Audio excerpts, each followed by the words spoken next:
अहिल्यानगर महावितरण कार्यालयावर खासदार निलेश लंके यांचा आक्रमक मोर्चा। स्मार्ट मीटर योजना तात्काळ बंद करण्याची मागणी, वाढीव वीज बिले, अघोषित लोडशेडिंग आणि मनमानी कारभाराविरोधात तीव्र आंदोलन।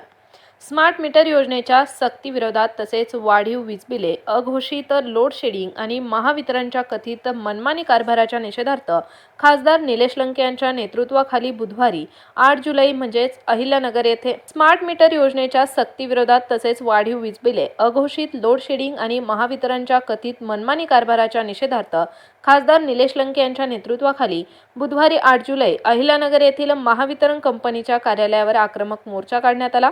मोठ्या संख्येने नागरिक, शेतकरी आणि कार्यकर्ते या आंदोलनात सहभागी झाले होते।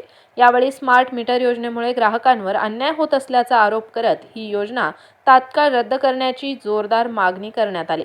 स्मार्ट मीटरमुळे वाढीव वीज बिले, चुकीची मीटर रीडिंग आणि सर्वसामान्य ग्राहकांची आर्थिक लूट होत असल्याचा आरोप आंदोलकांनी केला। त्यामुळे राज्यभर सुरू असलेली स्मार्ट मीटर योजना पूर्णपणे बंद करण्यात यावी अशी ठाम भूमिका आंदोलनकर्त्यांनी मांडली।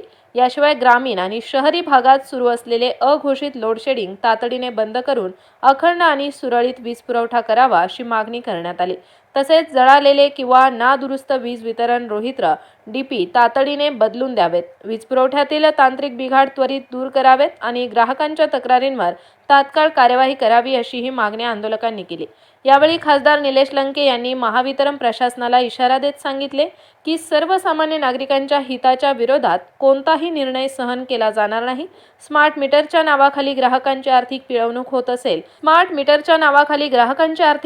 होत असेल तर त्याविरोधात आणखी तीव्र जनआंदोलन उभारले जाईल। दरम्यान स्मार्ट मीटरच्या मुद्द्यावरून केवळ अहिल्यानगरमध्येच नव्हे तर संपूर्ण महाराष्ट्रात तीव्र नाराजी व्यक्त होत आहे। मुंबईसह राज्यातील अनेक जिल्ह्यांमध्ये लोकप्रतिनिधी, सामाजिक संघटना आणि नागरिकांनी या योजनेविरोधात आवाज उठवला असून काही ग्राहकांना अवाजवी वीज बिले आल्याच्या तक्रारीही पुढे येत आहे।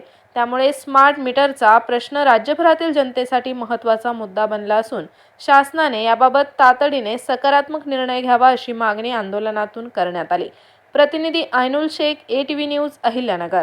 कॉंग्रॅच्युलेशन्स वहिनी, बाळ झाल्याबद्दल। पण मी ऐकलंय डिलिव्हरी फार क्रिटिकल होती। आता ठीक आहे ना सगळं? अगं होता थोडा प्रॉब्लेम, पण स्त्रियांच्या आरोग्याची संपूर्ण काळजी घेणारं मातृसेवा होतं ना साथीला। सगळं सुरळीत झालं। किशोर वयापासून ते रजोनिवृत्तीपर्यंत स्त्रीच्या आरोग्याची संपूर्ण काळजी घेणारं अहमदनगरमधील पहिलं स्त्री रुग्णालय Matruseva women's hospital, obstetric ICU। किशोरवयीन आणि विवाहपूर्व समुपदेशन, गरोदर माता तपासणी आणि प्रसूती, पहिल्या सिझेरियन नंतर नॉर्मल डिलिव्हरीची सोय। मातृसेवा विमेन्स हॉस्पिटल, सक्कर चौक, नवीन टिळक रोड, अहमदनगर। फोन 9850 20 0017।